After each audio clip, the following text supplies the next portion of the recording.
A sociedade diz: o eu é o mais importante.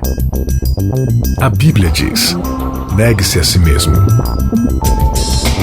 O mundo incentiva: siga seus desejos. Jesus convida: siga-me. A cultura diz: pense igual, seja igual, conforme-se. O cristianismo diz: não se conforme com os pensamentos deste século. Contra a cultura, o Evangelho clama pelo diferente. Começando mais um Contra a Cultura, o Evangelho clama pelo diferente. E aqui você tem opiniões diferentes, pontos de vistas diferentes. Temporada diferente. Temporada diferente, conteúdo novo, aí, estações da família, também conhecidos como Então Viveremos. Esse é o grande tema da nossa jornada de 13 episódios dessa temporada. A gente sempre acompanhando aí o guia de estudos da lição, né? Exato. E ele está propondo pra gente aí um estudo sobre os relacionamentos, os períodos de vida, as escolhas da família tradicional cristã brasileira, classe média, paulista, branca, caucasiana, né? Só que não. Não, brincadeira. As diretrizes que a Bíblia traz são para todas as pessoas e o que Deus deseja para nossa vida é que a gente esteja imbuído do Espírito Santo e da sua palavra para fazer o que, Maiara? Boas o quê?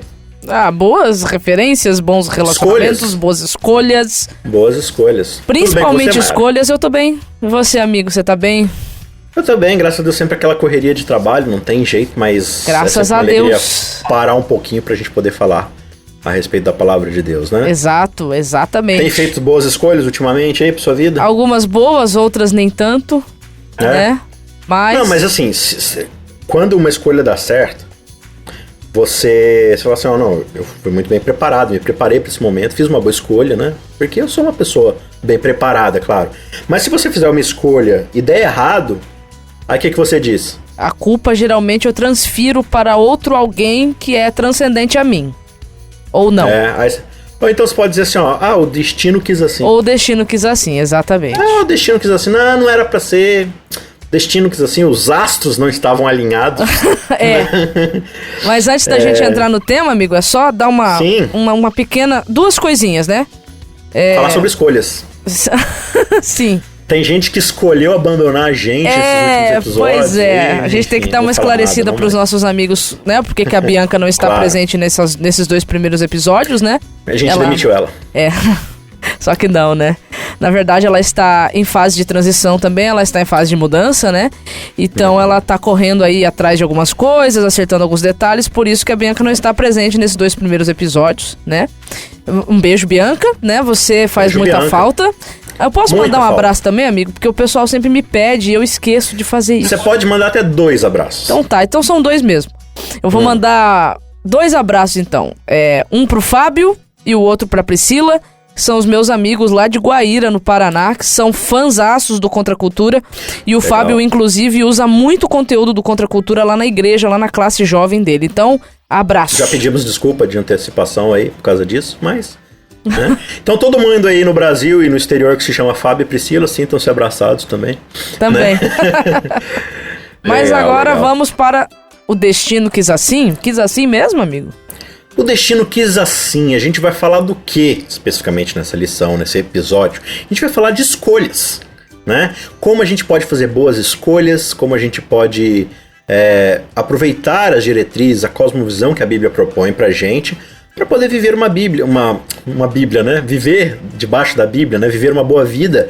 Claro, né? Como a gente já estudou, né? A gente já viu no primeiro episódio, que mesmo com boas escolhas, que mesmo com fidelidade a Deus, depois do Éden, do lado de cá do Éden, né? Debaixo do sol, como diz Salomão, a gente está sujeito a intempéries e mudanças de temperatura bruscas, né? Sim. A gente tá sujeito a tempestades, a gente está sujeito a inverno, a muita chuva. É assim que a vida é debaixo do sol, até que Cristo restaure todas as coisas, como a gente viu na temporada passada, né? Exatamente. Novo céu, nova terra, tudo perfeito novamente. Mas a vida é feita de ciclos, e às vezes a gente passa por grandes dificuldades. Você vê, Paulo, herói da fé, grande homem de Deus, um dos maiores expoentes do cristianismo, teve a vida fácil? Não teve. Nem um pouco. Não teve. Então a vida é assim mesmo. Por outro lado, a gente deve ir vivendo da melhor forma que a gente puder, né? E para isso a gente precisa fazer boas escolhas para nossa vida. As escolhas, elas determinam como é que vai ser o roteiro da nossa vida, né? Fazer escolhas é como se você estivesse escrevendo o roteiro do filme da sua vida. Não é isso, Mayara? Exatamente.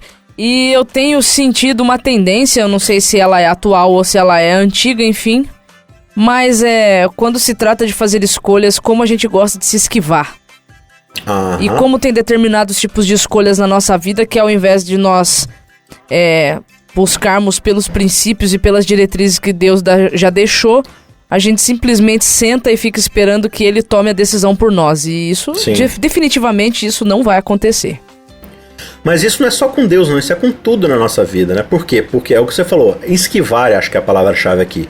Porque o ser humano, ele não gosta de assumir a responsabilidade das suas ações. Exatamente. Né? Então a gente quer tomar escolhas, a gente quer fazer as coisas, e é impressionante como é que a gente vai destruindo as coisas ao longo do caminho, né? Um exemplo aqui que é um tanto quanto polêmico, e talvez você não possa concordar comigo, possa não concordar comigo e tal, mas essa é uma visão de mundo que eu tenho, por exemplo, como cristão, né? Você tem um tempo atrás, aliás, você tem dentro da Bíblia diretrizes muito claras sobre como funciona um relacionamento entre homem e mulher. Exatamente. Deixa homem, pai, mãe, mulher, pai, mãe, junto, torna-se uma só carne, constitui ali um núcleo familiar de relacionamento, né? E dentro desse núcleo, você vai estar protegido de muita coisa. Você vai estar protegido de infidelidade, de más escolhas que possam, né, vir ali de uma infidelidade. Você vai ter condições ali de poder proteger seus filhos, criá-los de uma forma melhor. Você tem vários benefícios que o casamento traz. Claro, de novo, debaixo do sol, do lado de cada Éden, nada é perfeito. Você pode listar várias dificuldades que você vai ter enquanto família, enquanto relacionamento, divórcio. A infidelidade não vai acontecer? Então, pode acontecer, né? O ser humano é pecador, ele tem essas tendências. Agora, a gente tem diretrizes que nos ajudam a se preservar, né? Dessas situações. Aí o que acontece? Teve um período, um ciclo da história humana. Aliás, a promiscuidade sempre foi uma coisa muito forte na história do ser humano, né? Mas teve um período muito interessante da história do ser humano onde a promiscuidade sexual, a liberdade sexual, o amor livre, né, começou a ser muito difundido, muito pregado. Você não precisa de um núcleo familiar, isso é restrição da classe burguesa para poder reprimir as pessoas e tal, aquela coisa toda. Enfim, e aí esse discurso fez com que as pessoas, pelo menos uma parcela das pessoas, abominassem, desprezassem o casamento, né? Os laços matrimoniais e fosse viver a promiscuidade das suas vidas, das suas escolhas, assim, um sexo liberado, um sexo livre, sem responsabilidades, né? Então não existia mais a ideia de um homem buscando assumir suas responsabilidades, né? Ter um trabalho sólido, uma vida bem estabelecida, para daí cortejar uma mulher, né? Tô falando palavras antiquadas aqui, mas só pra gente entender, né? Ter condições de buscar uma mulher e constituir um núcleo familiar, ter um filho, coisa assim, e usufruir dos prazeres do sexo, do casamento e tudo mais, né? Tudo era muito livre, tudo era muito solto. Aí o que aconteceu? Essa promiscuidade foi crescendo cada vez mais, o sexo foi ficando cada vez mais, como é que se diz, assim, relativizado, né? É só um momento de prazer, você vai lá numa balada, escuta umas músicas lá, dança um pouco, bebe, vai pra cama com alguém, vai vivendo sua vida, né, aproveitando o máximo possível. E aí o que vai acontecer? Muitas vezes você vai ter gravidez indesejada. Por que ela é indesejada? Porque você não tem uma estrutura, um núcleo sólido para poder ter aquela criança, né? Aí você julga que ter um filho foi uma maldição na sua vida, porque eu dei azar de engravidar. Não, você não deu azar de engravidar, era uma possibilidade. Foram várias escolhas que foram feitas que iriam possibilitar isso aí, essa realidade. Você não teria tido esse azar se você não tivesse fora dos planos familiares, né? E aí, qual é o resultado do ser humano? Em vez da gente voltar um passo atrás e falar assim, peraí, talvez esse negócio de sexo livre trouxe o que pra gente? Doenças venéreas, gravidez indesejada, né? Taxa de natalidade fora do núcleo familiar muito grande. Em vez de a gente voltar um passo atrás, nos reeducarmos e percebermos que a gente cometeu um erro, a gente vai criar um segundo erro para poder corrigir o primeiro. Vamos liberar então o aborto. Então se a gente tiver um filho fora do casamento, a gente assassina esse bebê. A gente destrói ele dentro do útero. E é impressionante o quanto de cristãos que defendem essa ideia. Que não tem uma cosmovisão cristã. Claro, a gente não está falando aqui de pontos fora da curva. A gente não tá falando aqui de um estupro, a gente não tá falando aqui de, né... De enfim, circunstâncias que realmente fugiram ao controle. Fugiram do controle, Sim. né? Que aí sim foi o acaso, digamos assim. Se é que a gente pode usar essa expressão. A gente tá falando de escolhas deliberadas, né? Claro. Então, assim, a gente entende as nuances, a gente pode discutir nuances, dificuldades, questões, o resultado disso e como a gente pode ajudar, casos que já aconteceram. Não é nada disso que a gente tá reprimindo. O que a gente tá falando, assim, o ser humano, ele não quer assumir a sua responsabilidade pelas suas escolhas. Ele quer viver do jeito que ele quiser viver, carpe diem, né? Comemos e bebamos que amanhã a gente vai morrer. E aí quando as consequências das nossas escolhas aparecem, aí a gente culpa o destino, a gente culpa Deus, a gente culpa a sociedade, o modelo político, o presidente, o deputado. A gente culpa todo mundo, mas a gente não quer falar assim, não, eu cometi um erro e eu preciso pagar por esse erro. Né? É aí que tá aquela frase, né? Que Deus, ele é bom porque ele permite que a gente plante o que a gente quiser plantar. Uhum. Mas ele é justo porque ele permite a gente colher aquilo que a gente plantou, né? Uhum. E às vezes a colheita... Gálatas fala isso, né? A colheita a gente não gosta, porque a colheita ela não vem na mesma proporção do plantio. Uhum. De uma semente você pode tirar vários frutos, né? Várias... A colheita ela sempre vem numa proporção maior do que aquilo que a gente plantou, né? Como diz a Dilma, né? Quem planta vento colhe violência, né? Alguma coisa assim que ela falou, né? A expressão é quem planta vento colhe tempestade, né? Mas você tem Paulo falando lá em Gálatas, né? Tipo, aquilo que o homem plantar, isso também sei fará. Isso. Né? Lá em Romanos 1, por exemplo, é bem interessante quando Paulo começa a falar da maldade do ser humano, de como o ser humano se afastou do Criador. A gente, né, falou disso no primeiro episódio, tá? Mas vale ressaltar aqui. Até voltando um pouco antes de Paulo, só um pouquinho antes, uns meses antes, tipo no Gênesis. Né? Gênesis. A gente começa a história bíblica com uma escolha. Exatamente. Primeiro, uma escolha de graça, que é Deus falando assim, não preciso de um mundo novo, não preciso de seres humanos, só vão me dar problema, mas eu escolho criá-los porque eu sou amor e pronto, e acabou, certo? Uma escolha de graça ali de Deus. E aí, Deus vai lá e cria o ser humano e fala assim, olha, vocês são livres, até porque eu sou amor, eu sou graça, né? Sou misericórdia, então eu criei vocês para serem livres, porque vocês são minha imagem e semelhança. Como é que eu vou criar vocês minha imagem e semelhança e vocês não vão ser livres? Para fazer o que quiserem. Mas eu tô colocando diante de vocês aqui os benefícios, os prós e os contras da escolha de vocês. Se vocês permanecerem no meu jardim, olha, vocês vão crescer, vão multiplicar, vão... Toda essa terra é de vocês para plantar, para fazer o que vocês quiserem. Agora, se vocês quiserem escolher que não querem mais a minha tutela, que vocês querem viver por conta própria, tá ali uma árvore muito específica, que é a árvore do conhecimento do bem e do mal. Se vocês escolherem comer daquela árvore, eu vou entender que vocês estão rasgando o contrato e não querem mais viver em relacionamento comigo. E infelizmente foi a escolha que o ser humano fez, né? Exato. E aí o que vai acontecer? Escolha, pós Éden, a gente só vai fazendo cada vez mais besteira. Cada vez mais besteira, cada vez escolhas piores. E aí Paulo vai dizer o que lá, retomando o capítulo 1 de Romanos, né? Falou, todo mundo pecou, todo mundo fez besteira, né? O pecado entrou no mundo por Adão, e aí todo mundo que é descendente de Adão é pecador, né? E aí o que ele fala? Ele diz assim, ó, essas pessoas, elas trocaram a verdade de Deus, a verdade de Deus, colocando a criatura no lugar do Criador. Que foi o que a gente já comentou no episódio passado, né? E aí o capítulo 1 diz que é idolatria. Por causa disso, e aí Deus resolveu punir o ser humano, permitindo que eles se entregassem às suas paixões desvairadas. E Paulo fala isso 2 vezes, né? Qual é a punição divina contra o ser humano? Ele permite recebê-los, eles receberem o resultado das suas escolhas. Exato. Entregá-los a fazer sua própria vontade. Você quer fazer sua própria vontade? Vai fundo. Sua própria vontade vai ser morte, doença, problema, fome, desespero. Não, mas é isso que eu quero. Então fique à vontade para viver assim, né? Você deu o exemplo aí do laptop, né? Aí o ser humano ainda tem ali uns 80% de bateria fora da tomada. Ó, viu? Não aconteceu nada. Aí a bateria vai acabando até que... Né? Então é muito bom você mencionar todas essas coisas, porque nós precisamos ter bem definido na nossa mente que Deus, ele nos criou com a capacidade de escolhermos. Sim. E que... Por que ele ia criar a nossa capacidade de escolher para depois ficar definindo tudo que a gente tem que fazer? Exatamente. Então a gente tem que parar com essa mania que a gente tem de querer que Deus escolha pela gente. Ele não vai fazer isso. Definitivamente ele não vai fazer isso. E ficar falando o tempo todo, Deus quis assim. Essa é a... Não que Deus não queira coisas e interfira na história, mas assim, cara, do lado de cá do espectro, quem somos nós para decidir, para definir o que Deus fez, o que Deus nos fez? Ah, fulano de tal morreu, não, Deus quis assim. Ah, Deus quis que ele morresse. Puxa, que coisa, né? Isso aí. Quando Não que Deus não seja soberano, né? O que traz pra gente aquela discussão famosa que o cristianismo, né, enfrenta até hoje, que é o do calvinismo versus arminianismo, Sim. né? A gente tem essa corrente teológica arminiana onde Deus dá completamente a liberdade para o ser humano fazer suas escolhas.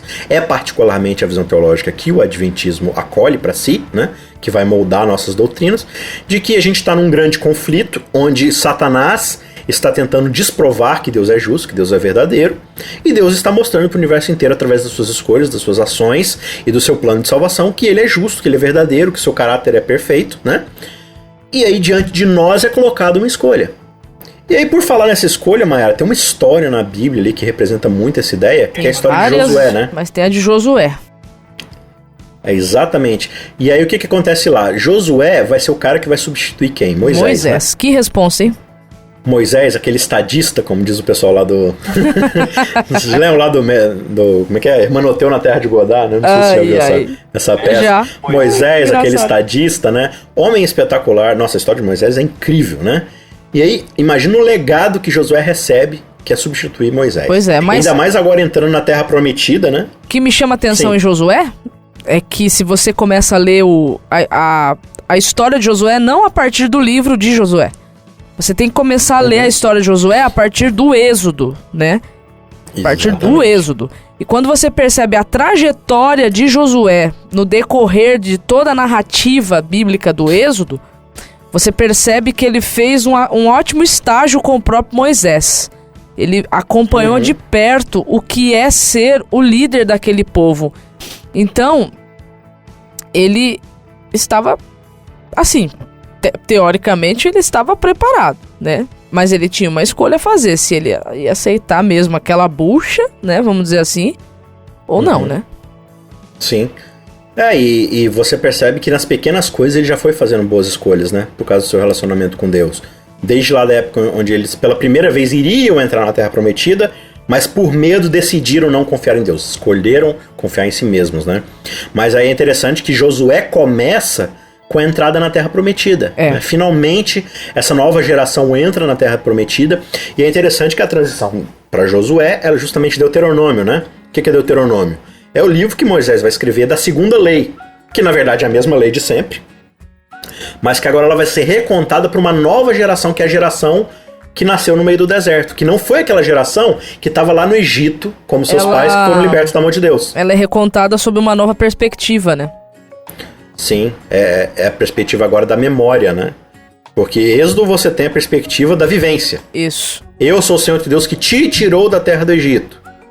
Aí no segunda recontagem do mandamento lembrem-se que vocês eram escravos na terra do Egito. Não se esqueçam disso jamais, né? E aí Moisés fala, né? Olha, vocês vão entrar agora numa terra que vocês não conquistaram, vão morar em casas que vocês não construíram, beber água de cisternas que vocês não cavaram. Cuidado para que quando isso aconteça e vocês entrem em prosperidade, vocês não se esqueçam de onde vocês vieram. Exato. Né?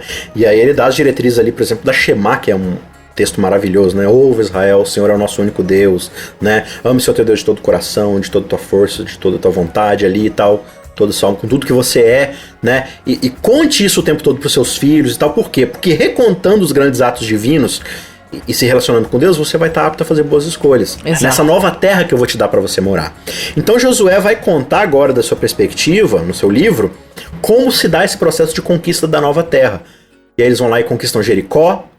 Aí eles escolhem ir sozinhos, tomam um pau de Ai. Né? Aí vão lá de novo e conquistam Ai agora com a graça de Deus. Vão lá e vão conquistando toda a terra e tal. E vão tomando, e aí vai mostrando ali como a terra é dividida, né? Entre as tribos e tudo certinho. E aí no final do livro, já bastante lá na frente da história de Josué, Deus está preocupado, né? Com toda razão, e Josué especificamente ali, de que agora quando eles estão de novo naquilo que Moisés já tinha falado, né? Na fartura, na prosperidade, eles estão agora nesse ciclo de bonança, sim, né? Nesse ciclo de verão, de primavera, de tá dando tudo certo. Você falar isso? Então, só sim. Desculpa te interromper, mas eu acho tão tão bom você falar isso, porque a gente tem a falsa sensação ou a ilusão de que só porque estamos vivendo os ciclos mais primaveris, né? Mais de veraneio, que isso representa necessariamente que nós estamos tudo ok com Deus. Quando você vai para a história do povo de Israel, as vezes que eles foram levados em cativeiro, principalmente a segunda vez, né? A segunda e a terceira vez, eu vou colocar assim, separando a Síria e Babilônia.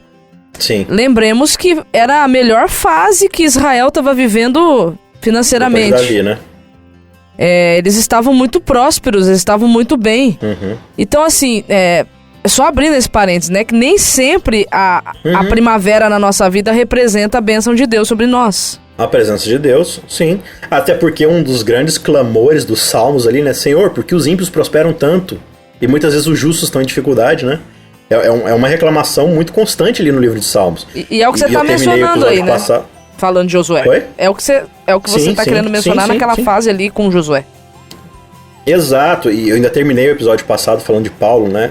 Paulo, ele não fala assim, não, eu aprendi a estar bem na dificuldade. Não é isso que ele fala? Não. Ele fala que aprendeu a estar bem na dificuldade e na prosperidade.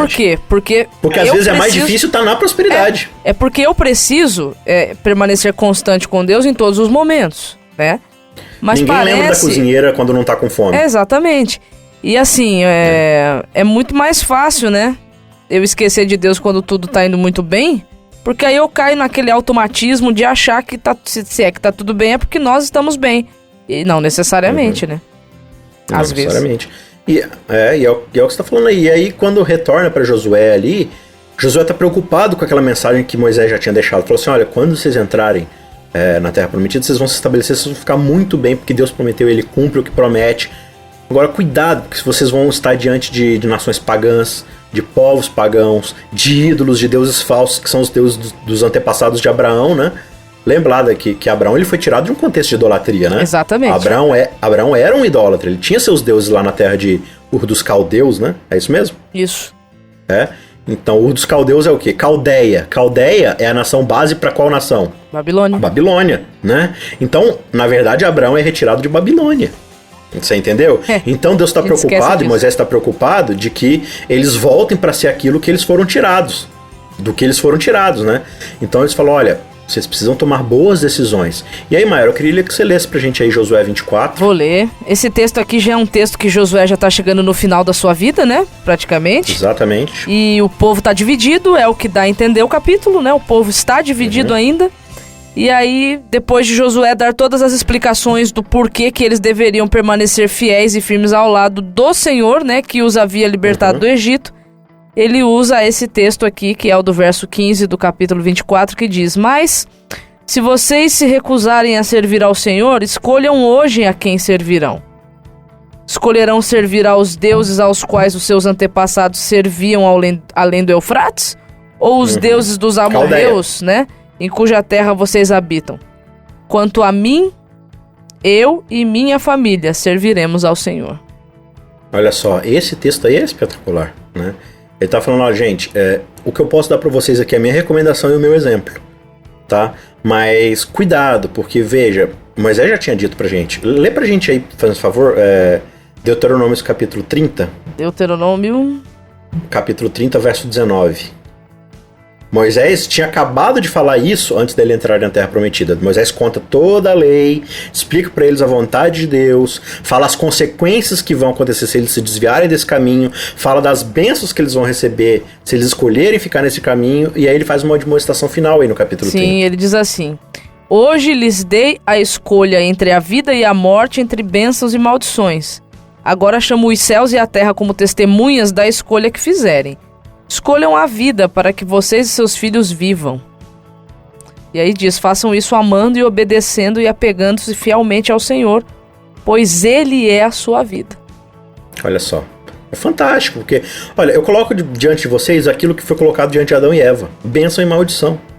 Bênção se vocês quiserem ficar de lado do Senhor, e claro, de novo, a gente se reenfatiza, né? Do lado de cá do Éden, isso não significa bonança o tempo todo, mas significa, no fim das contas, salvação, né?